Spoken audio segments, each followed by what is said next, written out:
آج ایک ایسی تاریخی کہانی سنتے ہیں۔ یہ کہانی ہے مسلمانوں کے دوسرے خلیفہ حضرت عمر فاروق رضی اللہ عنہ کی، اور ان کی آپ کہہ لیں ایک عادت تھی، ایک ایسی عادت جو انہیں باقی سب حکمرانوں سے بالکل الگ کرتی تھی۔ وہ رات کو بھیس بدل کر مدینہ کی گلیوں میں گشت کیا کرتے تھے تاکہ وہ اپنی عوام کے اصل حالات کو اپنی آنکھوں سے دیکھ سکیں بغیر کسی پروٹوکول کے۔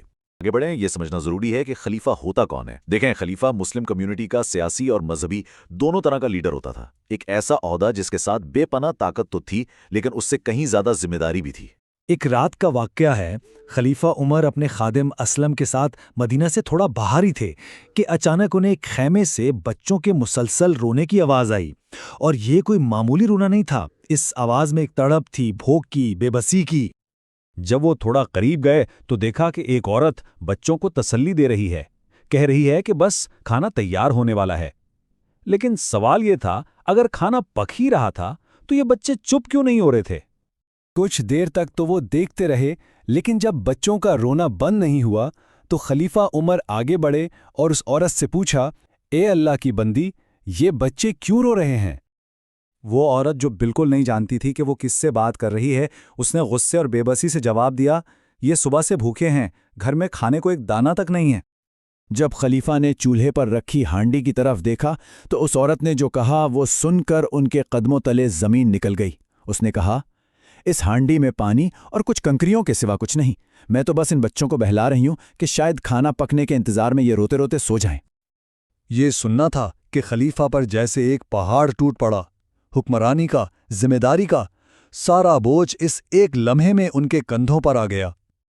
اور پھر اس عورت نے انجانے میں ایک ایسی بات کہہ دی، اس نے کہا، میرا اور عمر کا معاملہ اللہ دیکھے گا، اسے کیا خبر اس کی رعایا کس حال میں ہے۔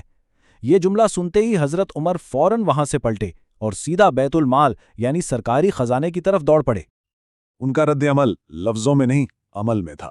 فوراً خزانے کی طرف بھاگے، وہاں سے آٹا، گھی، کھجوریں جمع کیں، اور سب سے بڑی بات، آٹے کی وہ بھاری بوری خود اپنی پیٹھ پر لاد لی۔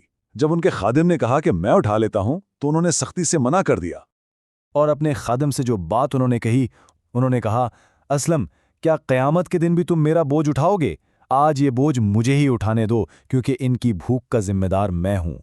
خلیفہ عمر اس خیمے میں واپس پہنچتے ہیں اور خود زمین پر بیٹھ کر چولہا جلاتے ہیں، کھانا پکاتے ہیں۔